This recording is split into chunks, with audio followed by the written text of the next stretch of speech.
So, this talk is called Learning Through Failure, Why You're Not Making Enough Games. Subtitle, Even If You've Made Infinitely Many Games.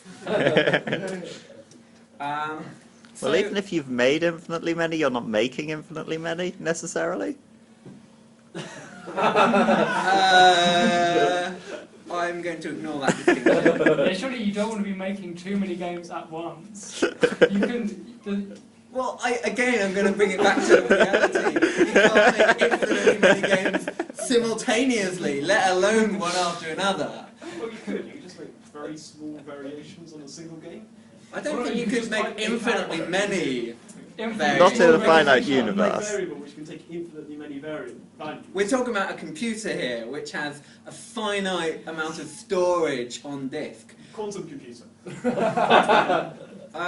For all we know, the universe is a finite state machine, which means there are still only finitely many states. Open question, what games could you make on a quantum computer that you couldn't on a normal computer? That would be... You could do anything that requires the computer to solve an NP-complete problem. That you couldn't get away with faking Yes. on a... Yes. Well, what things could you do with a quantum computer that you couldn't even fake? I don't know. I'm no expert. Anyway, moving on. You're worried about $1 million. That's not a game. That's merely making you a lot of money.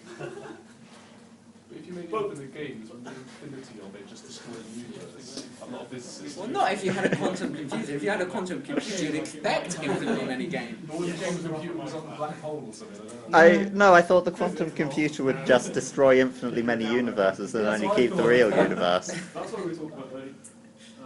This is economics. Fascinating. Oh, yeah. Anyway, your first games will suck. This is a universal truth. When you start making games, they're not going to be any good. So why bother to try and make those games good? That's just going to be a waste of time. So just embrace that fact. Say, I'm not going to make a good game, so I am going to make a terrible game. And once you've aimed that low, you can just get it out of the way. You can say, I'm going to make a terrible game today. I'm going to make it in 2 hours. And whatever you have at the end of those 2 hours is going to be terrible, so you won't have failed. Except you're aiming to fail, so yeah, that thing. Every time you make a game, you learn something from the experience. You hopefully will do something new every time you create a game. If you're not making something new, is it technically a new game? I'm going to say it's not. So you hopefully pick up a new skill or something. Every time you make a new game, you have something, crappy or not, that 5 years down the line you can look at and say, oh wow, that was kind of cool, maybe I should go back to that idea, maybe I should do something with that. And also you gain perspective. The more games you've made, the more you can identify what things of yours are good and what things are bad. When you first make games, there's a temptation to say, oh, this is amazing, look what I've done. You may know that actually it's rubbish and you're just happy because you made it, or you may genuinely think that this is the best thing since sliced bread rendered in a 3D game. But even if you think something is awesome, if it's one of your first games, it's probably not. So the more games you make, the more you can appreciate, oh wow, that thing that I made way back, that was actually kind of crappy. Just like everybody told it was. Maybe I should have listened to them. Oh, failing in different ways. There are a ton of different ways you can fail, so you should try and fail in all of them. You should fail because you didn't work on what you were interested in, and then got bored because you weren't doing the interesting stuff. You should fail because you did work on what you wanted, and so you didn't finish the actual game because you only focused on the interesting stuff. You should fail because you spend all your time on technology. You should fail because you spend all your time on content. You should fail because you have one ridiculously hard level. You should fail because your game is entirely too easy and nobody wants to play it. You should fail because you work your arse off and then you realise nothing you made was actually fun. You should fail because you don't spend any time at all on it. You should fail because your prototype was so much fun, you spent all your time playing it and not actually making any more of it. You should fail because you spend too long tweaking values. You should fail because your game feels awful and sluggish and is terrible to control. You should fail because your game is unplayable to everybody but you. You should fail because you didn't have enough time to dedicate to it. You should fail because you've got too much time to dedicate to it, and so you don't bother actually getting round to it. You should fail because you underestimate the complexity of what you want. You should fail because you aim too high. You should fail because you aim too low. You should fail because of major bugs in your own code. You should fail because of bugs in other people's code. You should fail because you learn a new language or a new environment or a new framework.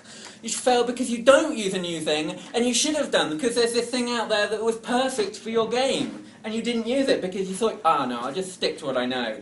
You should fail because you attack a difficult problem and it's way too hard. You should fail because you don't make it challenging for yourself and you actually just get bored. You should fail because team members let you down. You should fail because you go alone and tackle a problem that you really should have found a team for. You should fail because you don't add particles. You should fail because you spend all your time making particles. You should fail because you have too many real-life commitments. You should fail for every reason on that list and more. Every time you fail, you should try and fail in a different way. Could you crowdsource this again? No, that's actually my list. There's a separate crowdsourced thing. I kind of asked the wrong question first, which didn't give particularly interesting answers. You should fail quickly. The more not great games you make, the more likelihood you have of stumbling across a great game. And so you want to get each of those not great games out really quickly. So you should try and work on each game for a very short period of time.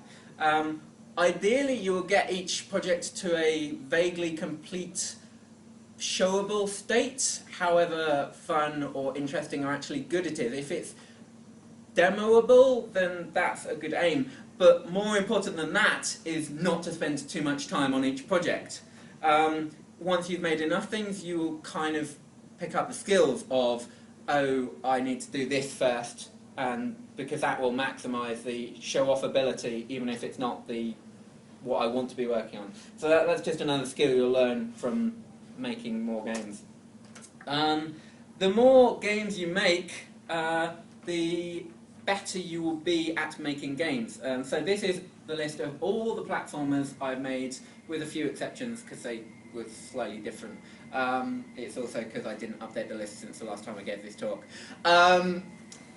So I made my first platformer in 2007, and it was awful. I didn't know how to write a platformer.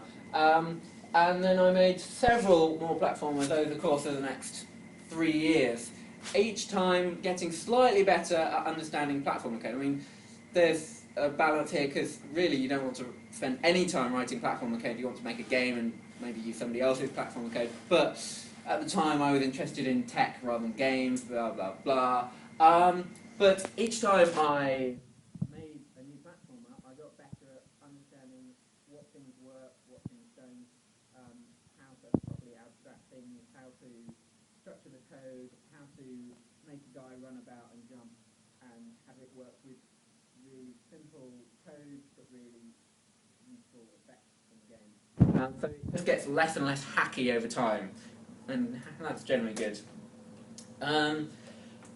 So I said before, you want to finish these things quickly and then get them out there. I think you should release everything. So that means you need to have a state, a point in time where you say, okay, I'm going to stop working on this crappy game because I said I was only going to work on it for 2 hours, and actually I spent the last month of my life on this. Ideally you'll stop before you get to that point, but it's very easy to get to that point and then realise, oh yeah, I said I was only going to spend 2 hours on this, what happened? So ideally you're going to set yourself a deadline and then stick to it and then say, okay, this is this, I made it, done, moving on. So that's generally going to mean saying, okay, I don't have time for this amazing feature anymore, I guess I'll just have to cut that. Rather than going, oh man, I'm never going to get this feature done by the deadline I set for myself. Oh well, it's only my deadline. I'll just add the feature in and just spend longer. Because that way you'll never finish the project. You kind of have 4 choices when it comes to saying this is done. You can release when you're no longer interested in working on it. This is different to something I do a lot, which is start working on a project but then don't officially release it. So you should have something in your brain that goes, you stopped working on this, you stopped working on it 3 months ago, maybe you should actually do a proper release for this, because you're not going to do a lot more on it. Another choice is to release when you're saying, oh yeah, this is good enough. The danger there being, it will never be good enough. There will always be more things. Oh no, I'll release once I've done this, and then there'll be something else that, oh, I'll release when I do this. There'll always be something more before it's good enough. So that's kind of not really capable of happening. The third choice is releasing when polished and complete, when the game is finished and really good, That's so much more not going to happen. There will always be some tiny bit of polish that you want to add. No, I'll just add this, and it takes you another month to add that. And of course there's never releasing, which is a terrible, terrible plan, because you should release everything. You should release everything. You should release the stuff that you're happy with. You should release the stuff that you're terrified of anybody ever seeing, because it can inspire others, it can inspire you. Like, just having everything in one place with a bunch of screenshots is really good for your own morale, even if they're all terrible. You can look at an old game and say, oh yeah, maybe that game was crappy, but maybe if I took this small aspect from it, it's just good so that you can have a place that you can point people to. When you say, I make games, and they say, oh really, like, can you show me anything you've got done? And you go, no, it's all kind of rubbish. And they go, oh, okay, fine. If you point somebody to a web page with a bunch of games, they're not going to play them, probably. They're going to look and say, oh wow, this guy's a genius! So it doesn't really matter if they're terrible. You should still put them all out there, put them online. And also, because if you know that you're going to have to release something, then that will help you prioritize the things that make something demoable. So you're possibly less likely to spend all of your time on tech with no time actually making something fun. Small scope is good. So I'm saying you want to make lots of short, sweet games rather than a few games that you aim for the moon on. And that's really useful because the smaller scope games can often be better games than you give them credit for. So These Robotic Hearts of Mine is my best game that I've ever made. And it started as a 4-hour prototype. I would never have made it if I thought, oh yeah, I'll make a game. Maybe it'll take me a year to release it. That sounds fun. I made a game because this is a cool idea. Maybe I can make this in 4 hours because I only have 4 hours before this competition ends. And then I made it, and then I kept working on it, and I added things, and it kept getting better. Not the Sharpest Sword in the Box is a game I made for the last London Dare competition. I had to be basically kicked into making it because I thought, oh, this is a crappy idea, this is just boring, why would anybody play this? And then I made it and it turned out that people really liked it. So like, I kind of dismissed it because I'd set my hopes too high for that competition. I was like, no, I'm going to make a good game, I'm going to make a great game, and it's going to have loads of content. And actually, a short, simple game was what I really needed to make there. Just something simple that could be so much more compact and more polished, and I made a better game for aiming low than I ever would have done by aiming high. Shit Snake, everybody loves Shit Snake for some reason. That's a joke. I mean, that took me a few hours of my life using Snake base code I already had.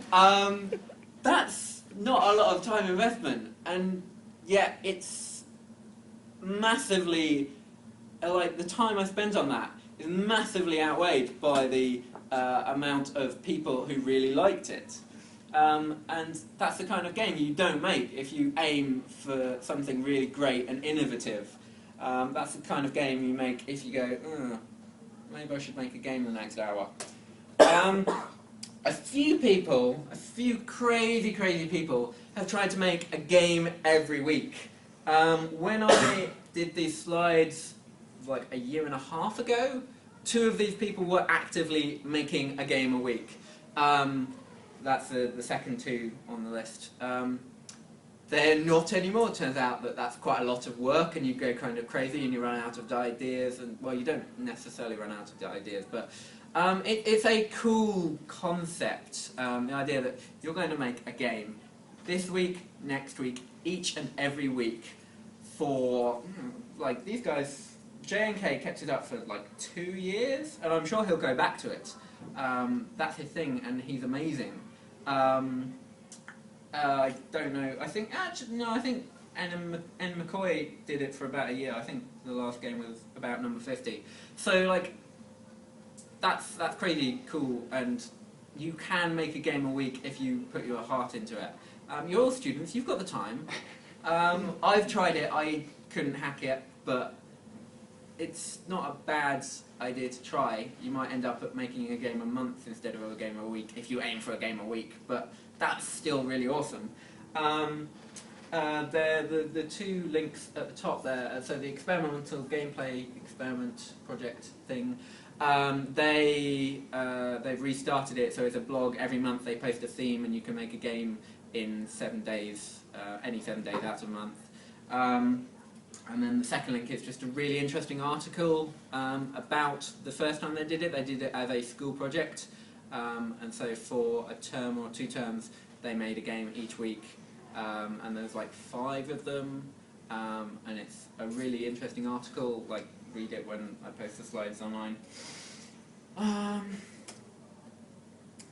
So I've been saying you should be making tons of games and not finishing any, or not spending much time on each of them. Turns out that some games are worth spending more time on. Some games shouldn't just be failures. I've been saying failure a bit, but like, that shouldn't be taken with any negative connotation. Failure is a beautiful, brilliant word, and you should all love to fail. But like, some games shouldn't just be a good failure, they should be a good not failure. How do you tell whether a game is that or whether it's just crappy? You need some distance from the game, ideally. So you want to put it to one side and then a few weeks later look at it while you're currently working on a different failure and say, oh no, that one was better than this one. That was actually better than everything else I've ever done. Maybe I should go back to that. You should, so you need to have made, maybe, like, just to pull a number out of a hat, you should have made 10 games before you decide that any of them are worth spending more than a week of your life on, because you just don't have the ability to tell this is good and this not. And also, so you want to just create a load of games, put them to one side, and then say, okay, maybe this one of the 20 is worth going back to, because you just can't polish them all to the level where they're going to demonstrate their goodness. One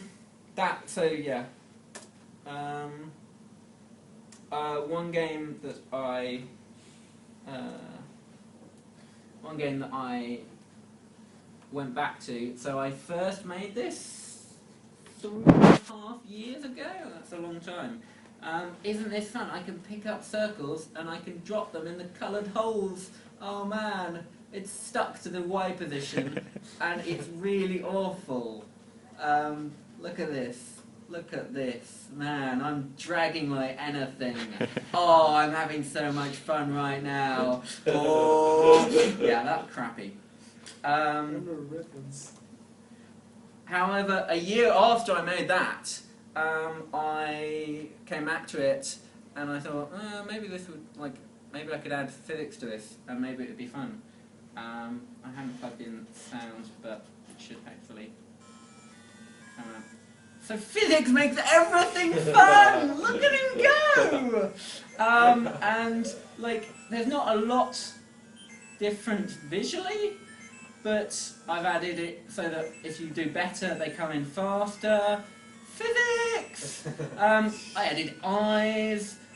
There's a better scoring system, so you actually get more points as you have a higher combo of not hitting them in the wrong one. This game is 1,000,000 times more fun than the other one, and it's not that different. So yeah, you can revisit an idea after a year, and you can look at it and say, okay, I know what this game needs. I can fix it. But you can do that in a way that you wouldn't have been able to do at the time. So you want to make as many games as possible, and that often means you need lots of inspiration. So there are a bunch of online competitions and game jams and things that will just give you a reason to make a game. If you're anything like me, then you're unlikely to start a new game just because. I need to be kicked into making something because there's a theme, because there's something that I want to do. I've said, no, I'm going to do this. I'm going to enter this. So there's London Dare, which is amazing, and every single one of you in this room should take part in London Dare every single time you can. I attribute that to a lot of my success just because it forced me to be able to make a game on my own in 48 hours. They still sucked initially, but it taught me a lot of the right skills to have. Super Friendship Club is a lovely little forum with a small number of people just hanging out. Every month, or every other month, they have a month-long pageant, which is like a competition except there's no winning.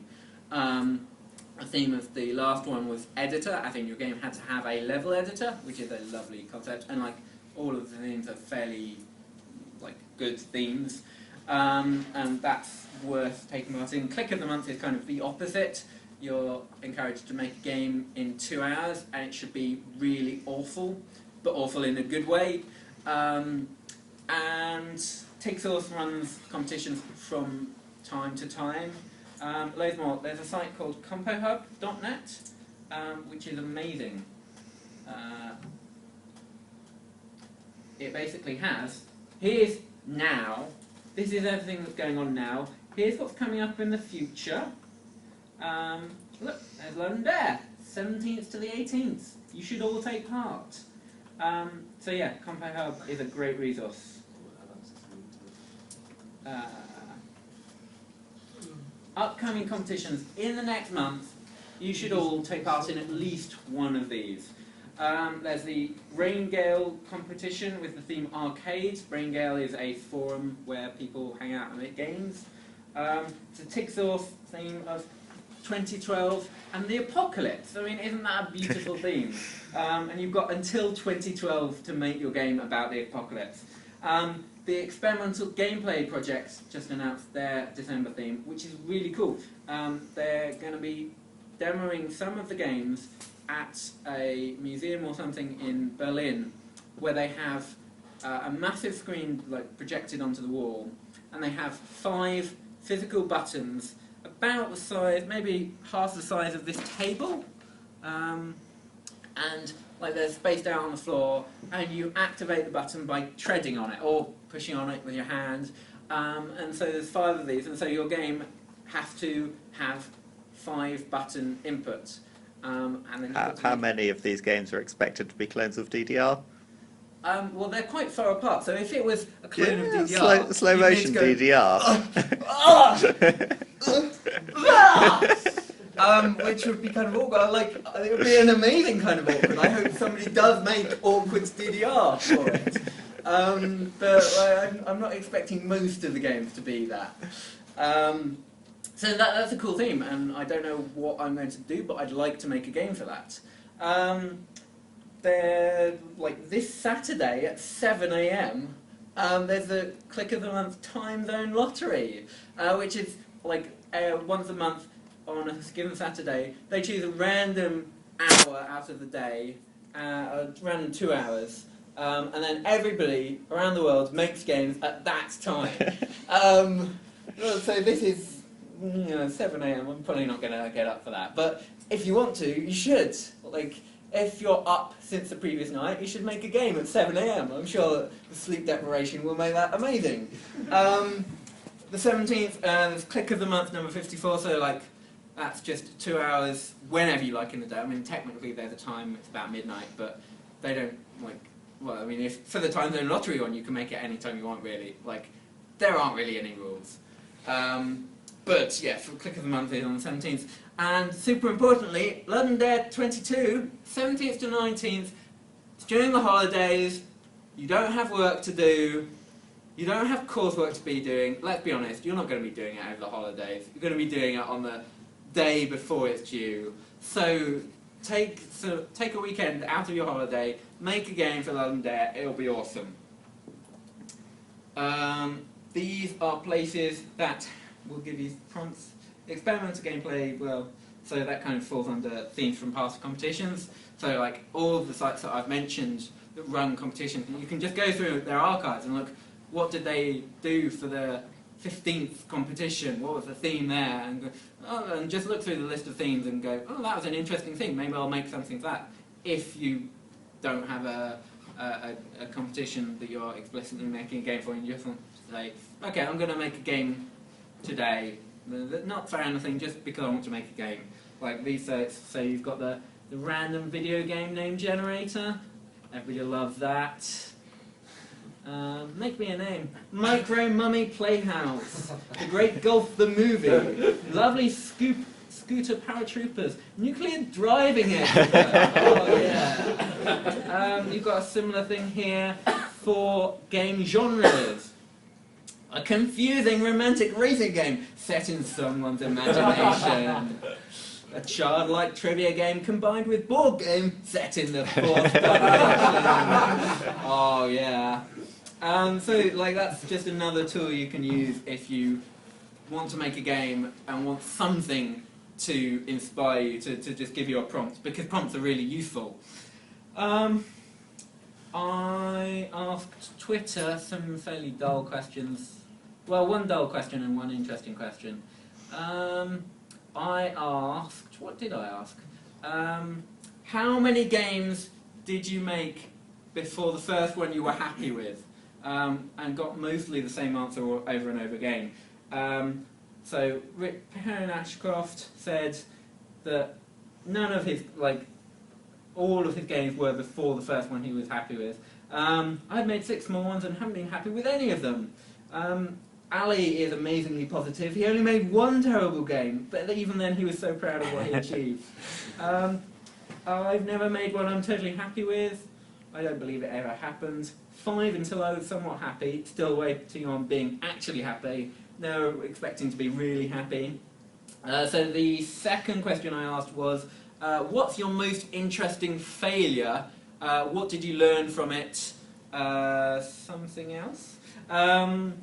So this guy tried making art games, and then he considered that a failure because they weren't fun. He learned that making games that aren't fun sucks. Jonathan Whiting, in a sense I've been happy with all of them, in another I'm not happy with any of them. Embrace both, that's very good advice. Sauce is happy with all of his games, even the most shitty ones, and he never considered the game a failure, even if it obviously is. I've never been happy with a game I've made. My very first game was the worst I've ever made, and I was happier than ever. That's a good attitude. My interesting failure was a Stargate fan game Minecraft clone made in C++. It was my first largest scale project. It failed because I made it. I learned some tools, some things about speeding up graphics, but I know better ways now. That's a classic case of tech over gameplay. My interesting failures are become fixated on something that wasn't working out, or more common, aimed too high and lost motivation. That's fairly typical. 11 years in the industry plus hobby development, never been truly happy with the game. Can always see flaws, room for improvement. Started coding at maybe 8, 9 years old. First finished game was done when he was 18. So that's 10 years. That's about like the classic thing in any field is going to take you 10 years of practice between starting something and getting anywhere near good at it. How happy is happy? Either all of them or 4 and several. I like that answer. Best failed project was Zoo Babies. It failed because it was all tech and no game. That nobody cares if you're passing 3D models in C++. That's very true. They care when they finally collect all 50 tortoises. There's no congratulations.